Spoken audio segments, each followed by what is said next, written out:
Fala investidores, tudo bem com vocês? Eu sou Francisco Monteverde e no vídeo de hoje a gente vai comentar sobre o resultado da Itaúsa, que teve um crescimento de 118% no lucro líquido comparado com o primeiro trimestre de 2020 e também comentar sobre o comunicado da empresa que diz que vai ficar com uma participação de 15% na corretora XP quando o Banco do Itaú finalizar a rescisão do contrato. E como a gente sabe, a holding não tem interesse em ter outra empresa do setor financeiro além do Banco Itaú, então provavelmente ela vai vender essa participação para o mercado e aí provavelmente também virão grandes dividendos ainda nesse ano de 2021. Mas antes, se inscreva no canal, deixa seu like, ativa também as notificações e me siga lá no Instagram, @crescentopatrimônio, que lá a gente tem conteúdo diário para vocês e a gente também tem um contato um pouco mais próximo. Então, enquanto roda a vinheta, 4 segundos, já se inscreve no canal e bora pro vídeo.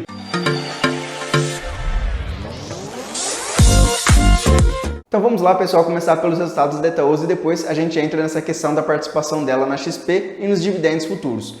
Bom, o resultado da Itaúsa ele veio muito forte, o que já era um pouco esperado, porque como o resultado da empresa ele sai depois do resultado do Banco Itaú, a gente já consegue ter um norte bem legal de como vai ser o resultado da holding. Só para todo mundo ficar na mesma página, o Banco Itaú ele é responsável por cerca de 97% do resultado da Itaúsa e os outros 3% são das outras empresas que a empresa detém embaixo do seu portfólio. Então, por mais que as outras empresas tenham excelentes resultados, dobrem a sua receita líquida, seu EBITDA e o seu lucro líquido, a grande maioria do resultado da Itaúsa vai vir do Banco Itaú. Então, quanto melhor for o resultado do Itaú, melhor consequentemente é o resultado da Itaúsa também.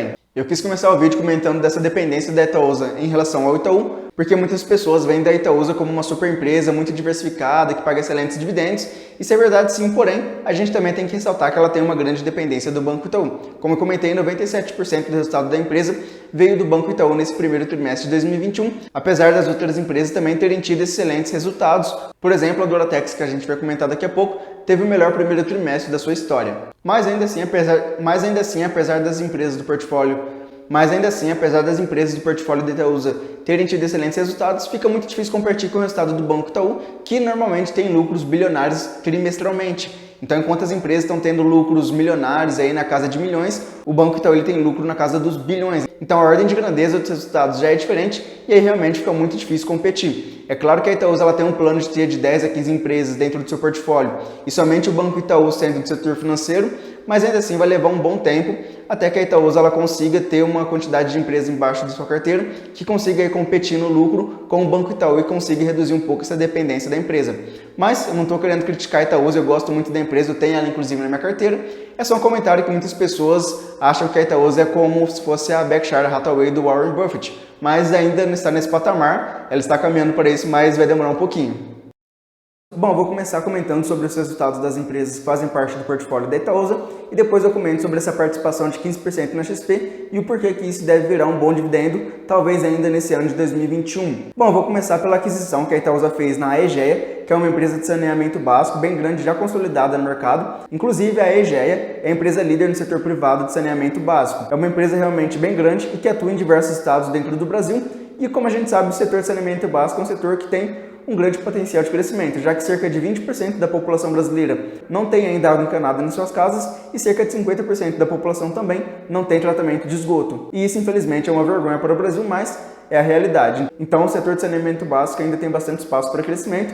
E, além disso, também tem a questão do novo marco de saneamento básico que vai permitir às empresas privadas a entrarem um pouco mais no mercado. O único ponto um pouco mais ruim nesse setor, que chama um pouco mais a atenção, é a questão que normalmente essas empresas precisam fazer parcerias público-privado. Então vai ter aí normalmente um braço aí, uma mão, talvez, sei lá, um pé, um corpo inteiro do governo regulando essas coisas, fazendo licitações. E aí, como a gente sabe, o governo brasileiro não é o melhor governo do mundo aí quando a gente fala dessas parcerias.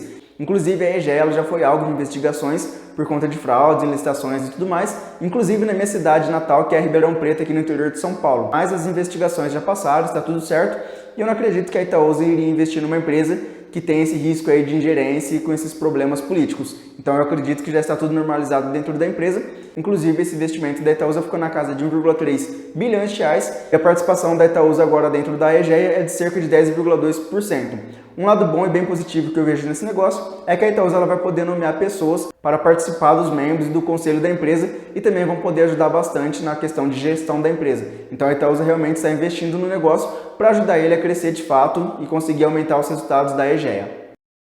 Ainda em linha com as aquisições da Itaúsa, ela também aumentou sua participação de 7,65% para 8,5% na NTS, que é uma empresa também distribuidora de gás natural. A NTS é uma empresa que não tem ações na Bolsa de Valores, mas é uma empresa que também é bem grande, consolidada no mercado e que teve bons resultados. A receita líquida da empresa nesse primeiro trimestre ficou em 1,4 bilhões de reais, um aumento de 22,6%, e o lucro líquido ficou em 758 milhões de reais, que também teve um crescimento aí de cerca de 22%. Como eu comentei no começo do vídeo, apesar das empresas que fazem parte do portfólio terem lucros milionários muito grandes e também terem tido um crescimento bem interessante, ainda assim ficou uma ordem de grandeza abaixo do resultado do Itaú.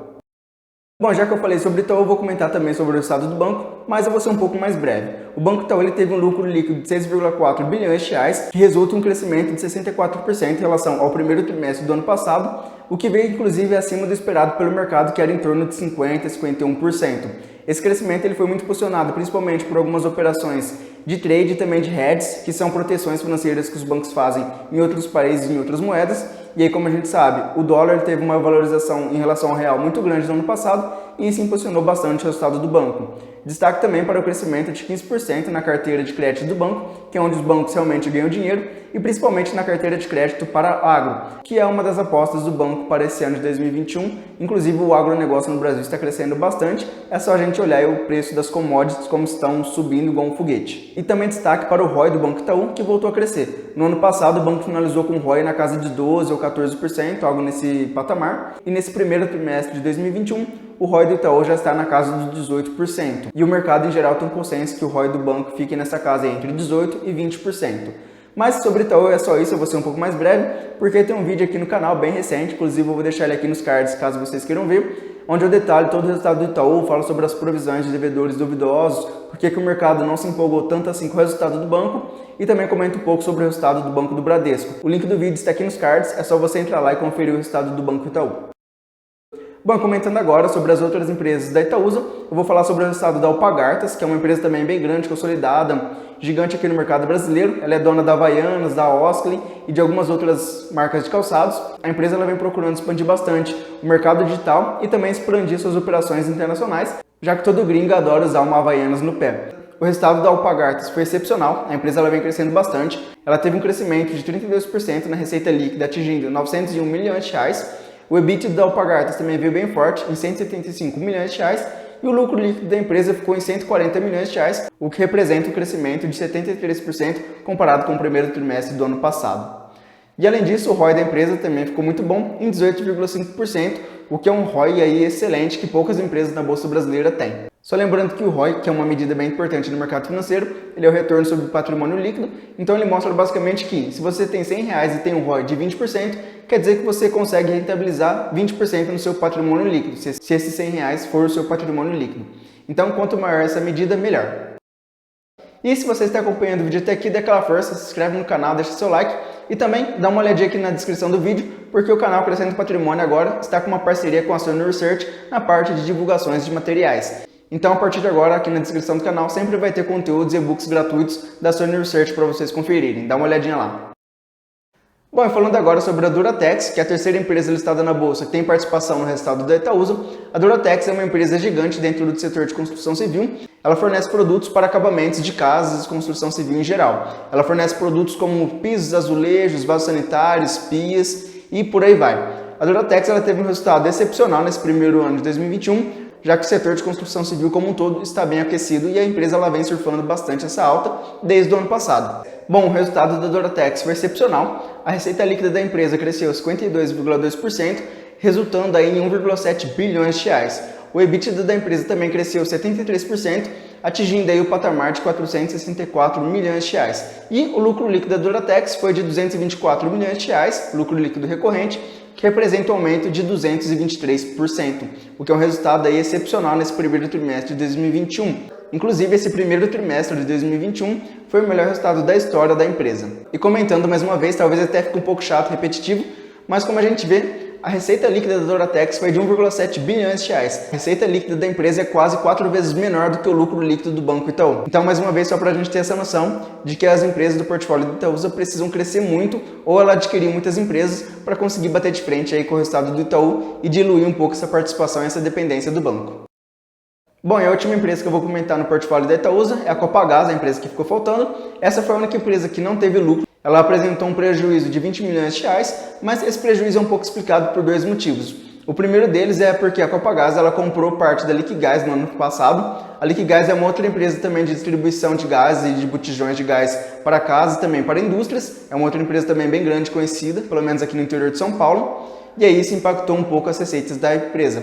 E o outro motivo é o aumento dos preços dos derivados de petróleo repassados pela Petrobras. Então, como a Petrobras ela vem subindo bastante os preços dos produtos derivados de petróleo, isso impactou diretamente as margens da Copagaz. Então, por isso a empresa ela acabou apresentando um resultado negativo, um prejuízo de 20 milhões de reais, mas aparentemente a Itaúsa está confortável com esse resultado da empresa, que tem tudo para voltar a crescer depois que finalizar 100% esse processo de compra da Liquigás e também na hora que a Petrobras amenizar um pouco esse repasse de preços para os produtos derivados de petróleo. A Copagaz ela faz a distribuição de gás para empresas e casas e é um setor também bem perene e interessante, já que quase todo mundo no Brasil utiliza gás de cozinha para esquentar a sua comida, inclusive empresas, restaurantes e tudo mais. Então é um setor que eu vejo bastante potencial, mas precisa voltar a crescer aí, a Itaúsa ajudar bastante na parte de gestão da empresa e aí a empresa voltar a apresentar resultados positivos.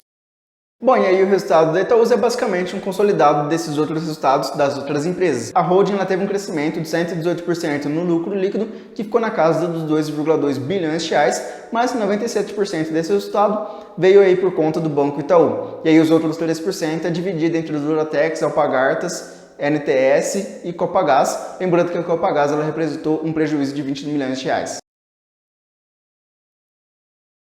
E agora falando de dividendos, que é um ponto que muitas pessoas vêm reclamando da Itaúsa aí, as pessoas zoando esses dividendos que ela pagou de 1 centavo por ação, de 2 centavos por ação recentemente, mas a gente tem que entender que boa parte disso é porque, no passado, os bancos eles foram limitados a distribuir somente 25% do seu resultado como dividendos ou juros sobre capital próprio. Então, mesmo que a Itaúsa ou o Banco Itaú quisesse distribuir dividendos grandes, gordos, eles estavam proibidos por regulamentação. E também teve toda a questão das PDDs, que é a provisão de devedores duvidosos, que impactou bastante o resultado do Banco Itaú e, consequentemente, ele acabou distribuindo menos dividendos. Então, a Itaúsa ela só vai voltar a distribuir bons dividendos quando o Banco Itaú também voltar a distribuir bons dividendos. Bom, falando agora sobre a participação no XP, a Itaúsa ela comunicou que assim que o FED, que é o Banco Central Americano, aprovar que o Itaú faça a venda na sua participação da XP, a holding ela vai ficar com cerca de 15% de participação na corretora brasileira. E aí essa participação de 15% já torna a XP a segunda maior empresa dentro do portfólio da Itaúsa e, consequentemente, a empresa que mais vai impactar no resultado da Itaúsa depois do Banco Itaú. Mas porque eu acho que isso vai virar grandes dividendos no final do ano. Porque a Itaúsa ela já comentou diversas vezes que não tem interesse em adquirir outras empresas do setor financeiro além do Banco Itaú. Então, provavelmente, ela vai vender aí essa participação que ela tem na XP e ela pode fazer isso a partir de outubro de 2021, se o FED, que é o Banco Central Americano, aprovar que o Itaú faça essa venda. E também, como a gente sabe, a XP ela divulgou os resultados do primeiro trimestre de 2021 recentemente e ela teve resultados também excepcionais. A empresa ela cresceu bastante, teve um aumento no lucro, aumento também da sua carteira de clientes e isso foi muito positivo para a empresa. Então, fazendo uma projeção para outubro, novembro desse ano, a expectativa é que a empresa cresça ainda um pouco mais e também as suas ações valorizem um pouco mais até lá. E aí a Itaúsa, se ela vender essa participação de 15% na XP, eu não imagino que ela faça isso tudo de uma vez, provavelmente ela vai vender aos poucos essa participação, mas conforme ela for vendendo, vai entrando resultados não recorrentes e a Itaúsa vai distribuir parte desses resultados das vendas como dividendos para os seus acionistas. Mas eu quero saber de vocês o que vocês acham da Itaúsa, se vocês gostaram do resultado ou não. E comenta aqui também se vocês são acionistas da Itaúsa, sim ou não. É isso, pessoal, o vídeo de hoje. Se você gostou, se inscreve no canal, deixa seu like.